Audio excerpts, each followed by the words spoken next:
तो बेटा जो रेट ऑफ रिएक्शन है, रेट ऑफ रिएक्शन को हम पढ़ के आए हैं, change in the concentration of reactant और प्रोडक्ट बाय टाइम टेकन। तो जो रेट ऑफ रिएक्शन है ये एवरेज रेट ऑफ रिएक्शन है और इंस्टेंटेनियस रेट ऑफ रिएक्शन। देखो एवरेज रेट निकाला ही क्यों जाता है, एक बार समझोगे इसको। रिएक्टेंट जब प्रोडक्ट में बदलेगा किसी भी केमिकल रिएक्शन में, when reactant convert into product, her fraction of second पे दोनों की कंसंट्रेशन बदलती है, रिएक्टेंट की भी और प्रोडक्ट की भी। समय के साथ रिएक्टेंट डिक्रीज होता है और प्रोडक्ट इंक्रीज होता है। जैसे हम किसी गाड़ी की एवरेज बोलते हैं, भाई गाड़ी की एवरेज स्पीड है 50 किलोमीटर प्रति घंटा।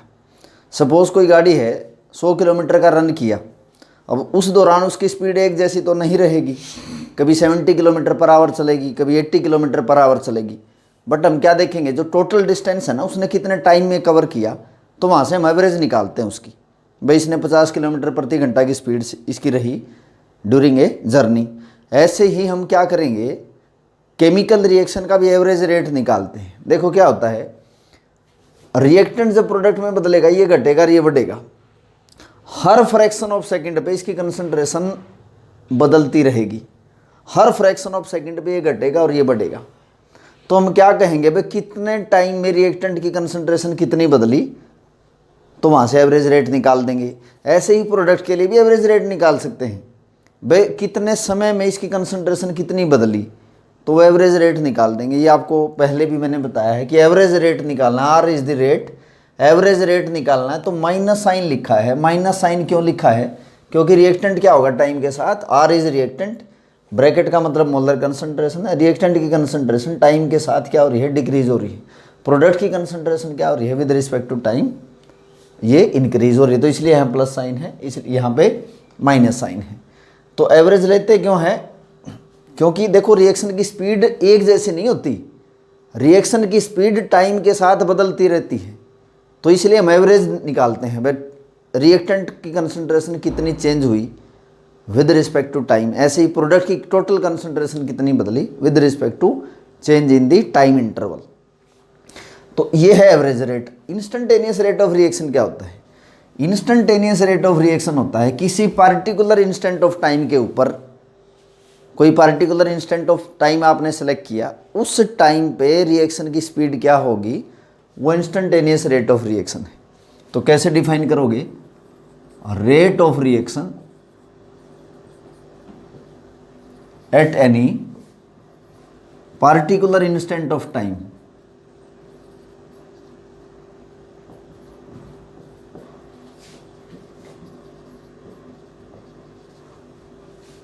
is called instantaneous rate of reaction, उसको इंस्टेंटेनियस रेट ऑफ रिएक्शन बोला जाएगा।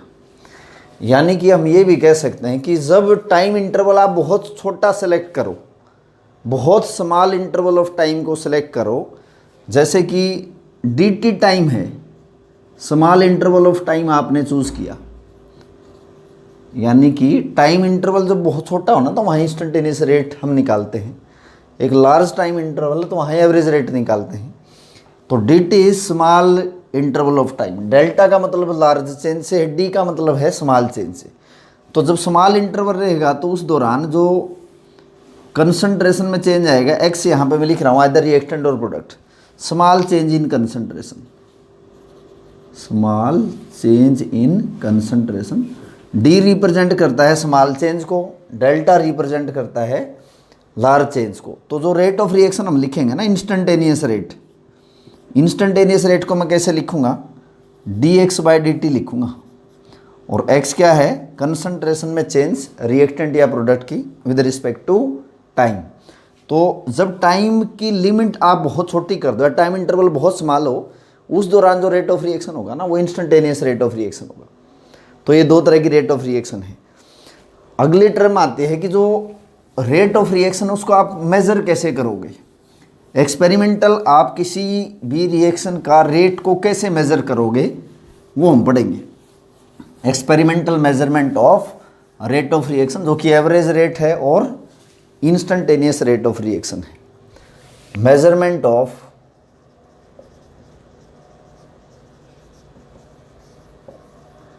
Rate of reaction. किसी भी रिएक्शन का रेट को एक्सपेरिमेंटली आप कैसे मेजर करोगे? देखो क्या होता है कि रिएक्टेंट किसी भी रिएक्शन में किस में बदलेगा? प्रोडक्ट में। तो मैं क्या कहूँगा कि टाइम के साथ ना रिएक्टेंट या प्रोडक्ट की कंसंट्रेशन देखूंगा। जैसे मैं अगर कहूँ कि T1 टाइम पे रिएक्टेंट की कंसंट्रेशन R1 है और प्रोडक्ट की कंसंट्रेशन P1 है, और T2 टाइम पे जब रिएक्शन चली तो इसकी कंसंट्रेशन R2 है और इसकी कंसंट्रेशन P2 है, या T3 टाइम पे भी ऐसे ही कंसंट्रेशन लिखेंगे। यानी कि हम क्या करेंगे कि कोई रिएक्शन हुई, रिएक्शन में टाइम के साथ साथ रिएक्टेंट की कंसंट्रेशन नोट करते जाएंगे। जैसे मैंने अगर कहा कि रिएक्टेंट प्रोडक्ट में बदला T1 टाइम पे, एट टाइम T1 कोई टाइम है, मैंने कहा इसकी कंसंट्रेशन 1 मोलर है, इसकी कंसंट्रेशन 1 मोलर है, और T2 टाइम पे इसकी कंसंट्रेशन 0.9 मोलर होगी, और T3 टाइम पे इसकी कंसंट्रेशन 0.8 मोलर होगी। तो टाइम के साथ साथ इसकी कंसंट्रेशन क्या होती जा रही है बेटा? डिक्रीज होती जा रही है। ऐसे ही प्रोडक्ट की कंसंट्रेशन लिखोगे, बट टाइम के साथ T1 टाइम पे इतना है, T2 टाइम पे इतना हो जाएगा, T3 टाइम पे इतना हो जाएगा। यानी कि अलग अलग टाइम पे हम क्या करेंगे? एक्सपेरिमेंटली रिएक्टेंट की कंसंट्रेशन नोट करेंगे और वहाँ से हम रेट ऑफ रिएक्शन निकाल लेंगे। या तो रिएक्टेंट के रिस्पेक्ट में रेट निकाल लो, या प्रोडक्ट के रिस्पेक्ट में रेट ऑफ रिएक्शन निकाल लो। यानी कि टाइम के साथ अलग अलग टाइम पे रिएक्टेंट की कंसंट्रेशन देख लो तो रेट ऑफ रिएक्शन निकाल लो, या अलग अलग टाइम पे प्रोडक्ट की कंसंट्रेशन देख के हम रेट ऑफ रिएक्शन निकाल सकते हैं, जो कि एवरेज रेट और इंस्टेंटेनियस रेट है। तो हम क्या करेंगे कि अलग अलग टाइम पे रिएक्टेंट या प्रोडक्ट की कंसंट्रेशन से हम एक ग्राफ बना लेंगे और उस ग्राफ से हम रेट ऑफ रिएक्शन निकाल सकते हैं। तो ग्राफिकली हम रेट ऑफ रिएक्शन को निकाल सकते हैं, graphically bye plotting a graph. किस किस की रिलेशनशिप है? टाइम की और कंसंट्रेशन की। टाइम की और कंसंट्रेशन की रिलेशनशिप से हम ग्राफ प्लॉट करके रेट ऑफ रिएक्शन डिटरमाइन कर सकते हैं। और देखो, रिएक्टेंट के रिस्पेक्ट में अगर आप ग्राफ प्लॉट करते हो, रिएक्टेंट के रिस्पेक्ट में अलग तरह का ग्राफ बनेगा, प्रोडक्ट के रिस्पेक्ट में अलग तरह का ग्राफ बनेगा। रिएक्टेंट टाइम के साथ क्या होता है बेटा? रिएक्टेंट टाइम के साथ डिक्रीज होता है, प्रोडक्ट टाइम के साथ क्या होगा? इंक्रीज। तो अगर आप इसमें एक्सपेरिमेंटली किसी रिएक्शन का रेट डिटरमाइन करोगे, तो मैंने वाई एक्सिस पे लिया है कंसंट्रेशन, किसकी? रिएक्टेंट की, पहले रिएक्टेंट के रिस्पेक्ट में, और एक्स एक्सिस पे जैसे टाइम आप नोट करते जाओगे तो रिएक्टेंट बेटा टाइम के साथ क्या होता है? डिक्रीज होगा। तो कुछ इस तरह का ग्राफ आपका आएगा। अब जैसे मैंने कहा कि T1 टाइम पे, T1 टाइम ये है आपका, सपोज कुछ भी टाइम है, 0 मिनट, 5 मिनट, सेकंड्स में आप लो, मिनट्स में लो, तो ये T1 टाइम पे रिएक्टेंट की कंसंट्रेशन इतनी है। सपोज ये T1 टाइम है, रिएक्टेंट की सपोज कंसंट्रेशन मैंने बोल दी X1 है, और T2 टाइम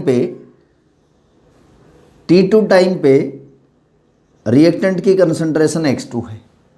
जैसे मैंने लिखा T2 टाइम, जैसे कि 0, 5 minutes, 10 minutes, 15 minutes, 20 minutes, time जैसे यहाँ पे मिनट्स में मैंने लिखा है।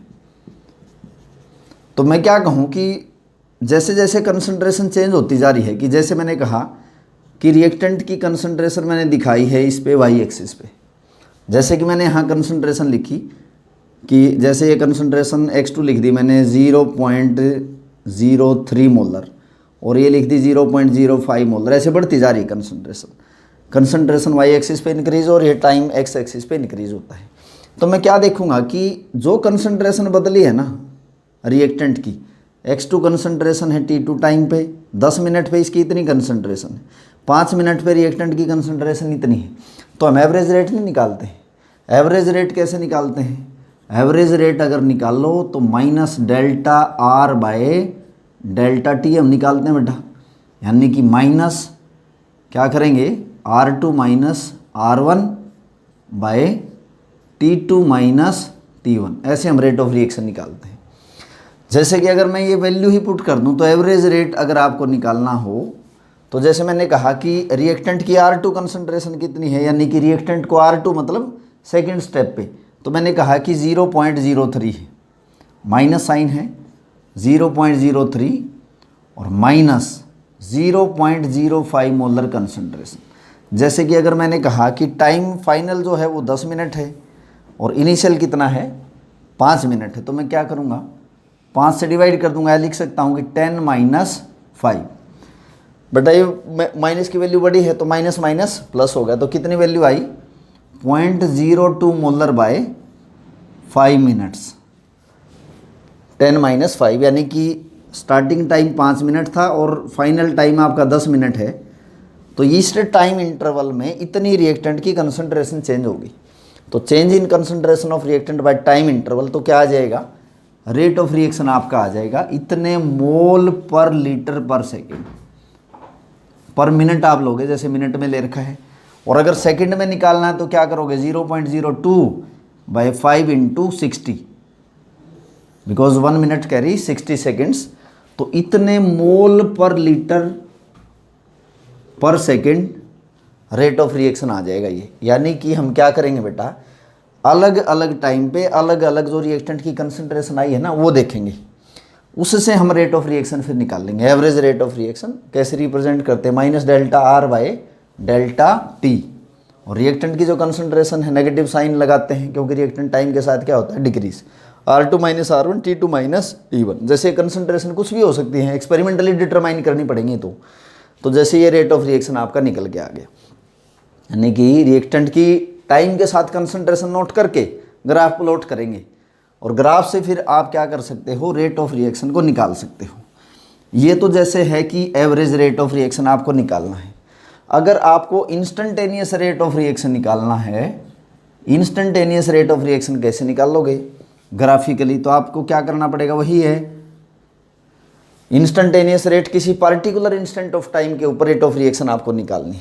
तो ये कंसंट्रेशन एक्सिस है, कंसंट्रेशन जैसे कि मोलैरिटी में लिया, कि जैसे मैंने कहा कि 0.0 मोलर है, 0.01 मोलर है, 0.02 मोलर है, 0.03 मोलर, ये कुछ वैल्यूज़ लिख दी। जैसे मैंने 0.06 मोलर, और जैसे ये आपने टाइम लिख दिया 5 minutes, 10 minutes, 15 minutes, 20 minutes, 25 minutes, ये टाइम है एक्स एक्सिस पे। तो आप क्या करोगे, ग्राफ इस तरह का आता है, टाइम के साथ रिएक्टेंट क्या होता है डिक्रीज होता है।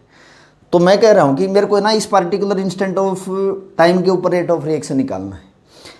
तो जिस भी पर्टिकुलर इंस्टेंट ऑफ टाइम के ऊपर आपको रेट ऑफ रिएक्शन निकालना है, इंस्टेंटेनियस रेट, उस पर्टिकुलर टाइम पे आप क्या करोगे, एक टेंजेंट ड्रा करोगे टू द कर्व।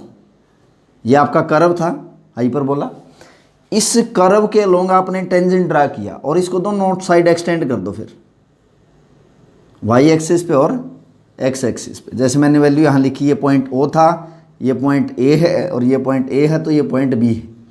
तो मैं इंस्टेंटेनियस रेट कैसे निकालूंगा, इंस्टेंटेनियस रेट निकलेगा स्लोप से, और बेटा स्लोप किसके इक्वल होता है, टेंजेंट थीटा। टेंजेंट थीटा किसके इक्वल होगा बेटा, हाइट बाय बेस, यानी कि कंसंट्रेशन बाय टाइम। यानी कि आप कैसे निकालोगे, ओ ए बाय ओ बी, ओ ए बाय ओ बी किसके इक्वल होगा, स्लोप के इक्वल होगा, और स्लोप से हम रेट ऑफ रिएक्शन निकाल सकते हैं। यानी कि इस पार्टिकुलर पॉइंट पे रिएक्टेंट की कंसंट्रेशन क्या होगी, बी पार्टिकुलर पॉइंट पे टाइम जो होगा ना उससे डिवाइड करोगे तो इंस्टेंटेनियस रेट ऑफ रिएक्शन आपका निकल के आ जाएगा। यानी कि स्लोप जो होगा ना इस कर्व का, उससे हम रेट ऑफ रिएक्शन को निकाल सकते हैं। कोई किसी पार्टिकुलर इंस्टेंट ऑफ टाइम के ऊपर जो आपको रेट ऑफ रिएक्शन निकालना है, उस पार्टिकुलर पॉइंट पे आप टेंजेंट ड्रा करो, एक्स और वाई एक्सिस पे एक्सटेंड करो, और जो स्लोप आएगा ना इस कर्व का, उससे हम रेट ऑफ रिएक्शन को निकाल सकते हैं एक्सपेरिमेंटली। तो ये है आपका रिएक्टेंट के रिस्पेक्ट में रेट ऑफ रिएक्शन आप ऐसे निकाल सकते हो। दूसरा है कि प्रोडक्ट के रिस्पेक्ट में भी तो रेट ऑफ रिएक्शन निकाल सकते हैं हम। ये तो रिएक्टेंट के रिस्पेक्ट में था, प्रोडक्ट के रिस्पेक्ट में भी आप एक्सपेरिमेंटली रेट ऑफ रिएक्शन को निकाल सकते हो। बेटा टाइम के साथ जो प्रोडक्ट होता है ना वो बढ़ता है, ये टाइम के साथ डिक्रीज होता है। तो जो ग्राफ आएगा कि जैसे मैंने कहा कि कंसंट्रेशन, अब ये कंसंट्रेशन किसकी है बेटा, प्रोडक्ट की, और ये है टाइम इंटरवल। तो एवरेज रेट ऑफ रिएक्शन आप निकालोगे तो कुछ इस तरह का ग्राफ आता है। क्योंकि टाइम के साथ प्रोडक्ट क्या होता है, इंक्रीज होता है। जैसे अगर मैं कहूँ ना कि T1 टाइम के ऊपर, T1 टाइम पे ये कंसंट्रेशन है प्रोडक्ट की, जैसे कहा कि X1 है, और T2 टाइम के ऊपर ये कंसंट्रेशन है किसकी, प्रोडक्ट की। तो अगर आप एवरेज रेट ऑफ रिएक्शन निकाल लोगे तो तरीका वही है कि टाइम के साथ, अब देखो ये प्रोडक्ट है, टाइम के साथ प्रोडक्ट क्या होगा, इंक्रीज होता है, तो माइनस साइन आपको नहीं लगाना, यानी कि लिखोगे X2 minus X1 by T2 minus T1, तो एवरेज रेट आपका निकल के आ जाएगा। ये T2 टाइम है, यानी कि टाइम इंटरवल आप देखोगे कि 10 मिनट है, 5 minute, 15 minute, time interval increase होता है, और ये जो प्रोडक्ट की कंसंट्रेशन है वो इंक्रीज होगी, यानी कि X2 की वैल्यू हमेशा X1 से ज़्यादा होगी। X2 की वैल्यू, क्योंकि टाइम के साथ रिएक्टेंट बढ़ता है और रिएक्टेंट कम होता है, प्रोडक्ट बढ़ेगा टाइम के साथ प्रोडक्ट इंक्रीज होगा और रिएक्टेंट क्या होगा, डिक्रीज। तो X2 की वैल्यू यहाँ से ना देख के हम बता सकते हैं X1 की, तो इनकी वैल्यू पुट करके, टाइम की वैल्यू पुट करके एवरेज रेट ऑफ रिएक्शन निकाल देंगे। ऐसे ही अगर आपको इंस्टेंटेनियस रेट ऑफ रिएक्शन निकालना है तो क्या करना पड़ेगा, उसमें आपको जैसे रिएक्टेंट के केस में बताया था, जिस पार्टिकुलर इंस्टेंट ऑफ टाइम के ऊपर, जैसे 5 मिनट्स हैं, 10 मिनट्स, 15 मिनट्स, 20 मिनट्स, 25 मिनट्स, तो आप क्या करोगे, ये कंसंट्रेशन है प्रोडक्ट की, तो आप क्या करोगे, जिस पार्टिकुलर इंस्टेंट ऑफ टाइम के ऊपर निकालना है उसके अलोंग टेंजेंट ड्रा करो,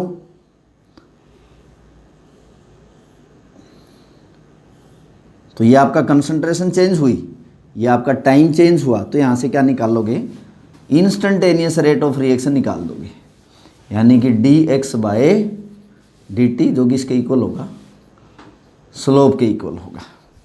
तो इंस्टेंटेनियस रेट और एवरेज रेट ऑफ रिएक्शन आप निकाल सकते हो बाय प्लॉटिंग ए ग्राफ, यानी कि टाइम के साथ कंसंट्रेशन एक्सपेरिमेंटली नोट करो, चाहे रिएक्टेंट की और चाहे प्रोडक्ट की, और फिर जो स्लोप आएगा, स्लोप से आप रेट ऑफ रिएक्शन निकाल सकते हो। तो एक्सपेरिमेंटल आप मेजर कर सकते हो किसी भी रिएक्शन का रेट, बट किस तरह की रिएक्शन को एक्सपेरिमेंटली पढ़ा जा सकता है, जिन रिएक्शन की स्पीड ना तो बहुत ज़्यादा हो या जिन रिएक्शन की स्पीड बहुत कम हो, उनकी नहीं, जो मॉडरेट स्पीड रिएक्शन होती है ना, उन्हीं को एक्सपेरिमेंटली स्टडी किया जा सकता है। अब देखो, जैसे एक न्यूमेरिकल मैं करवा रहा हूँ इससे रिलेटेड, रेट ऑफ रिएक्शन से रिलेटेड, जैसे मैंने कोई रिएक्शन लिखी, क्वेश्चन लिखा, twice A plus B will form thrice of C, इसका कोफिशिएंट 2 है बेटा, इसका कोफिशिएंट 1 है, इसका कोफिशिएंट 3 है। अब अगर जैसे बोल दिया जाए क्वेश्चन में, if the rate of appearance of C, rate of appearance of C is 1.2 into 10 की पावर -4 मोल पर लीटर पर सेकेंड, यानी कि क्या बताया गया है कि रेट ऑफ अपीयरेंस, ये कितना अपीयर होता है, इसका रेट ऑफ रिएक्शन बता रखा है। Rate of appearance of C is this, calculate करना है आपको। फर्स्ट एक तो रेट ऑफ रिएक्शन, C के रिस्पेक्ट में रिएक्टेंट का रेट क्या होगा, दूसरा है rate of disappearance of A। जैसे 2 क्वेश्चन पूछ लिए, B का ही पूछ सकता है। अब देखो बेटा, इस चीज में ये जो रिएक्शन है, इस रिएक्शन का रेट कैसे लिखा जाएगा, रेट ऑफ रिएक्शन को हम कैसे लिखते हैं, आपको बताया है कि जिस रिएक्शन में स्टीशियोमेट्रिक कोफिशिएंट अलग अलग होता है, हम उसके रेट को कैसे एक्सप्रेस करेंगे, जो भी स्टीशियोमेट्रिक कोफिशिएंट होगा उसको हम उसी से डिवाइड कर देंगे। तो इस रिएक्शन का रेट कैसे लिखा जाएगा, -1/2। 1/2 क्यों लिखा, 2 इज द स्टीशियोमेट्रिक कोफिशिएंट, तो dA बाय dt।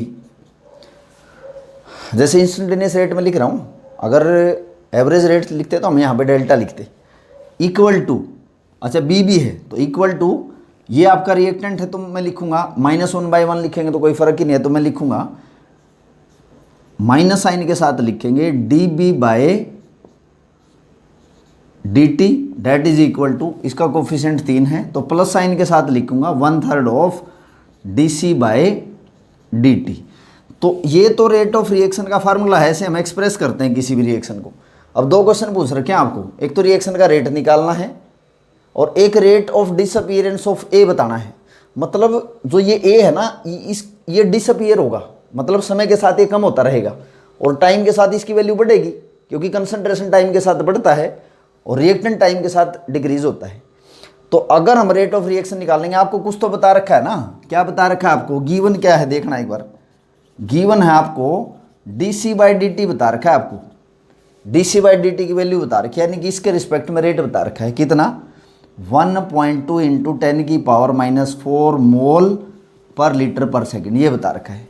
निकालना क्या है आपको, ये निकालना है फर्स्ट रेट ऑफ रिएक्शन। तो रेट ऑफ रिएक्शन निकाल लोगे बेटा, रेट ऑफ रिएक्शन अगर आप निकाल लोगे तो लिखूंगा मैं 1/3 ऑफ dc/dt, नहीं लिखूंगा क्योंकि इसकी कंसंट्रेशन बता रखे ना टाइम के साथ कितनी चेंज हो रही। तो मैं कैसे लिखूंगा, रेट ऑफ रिएक्शन अगर निकालूंगा ना तो मैं लिखूंगा 1/3 ऑफ dc/dt की वैल्यू आपको दे रखी कितनी, 1.2 × 10⁻⁻⁴ मोल पर लीटर पर सेकेंड, ये वैल्यू दे रखी है। तो निकल जाएगी यहाँ से वैल्यू 0.4 × 10⁻⁻⁴ मोल पर लीटर पर सेकेंड, ये रेट ऑफ रिएक्शन आ गया। This is the rate of reaction, क्योंकि सी की कंसंट्रेशन कितनी चेंज होती है वो आपको बता रखा है, तो उससे रेट ऑफ रिएक्शन बताना है आपको।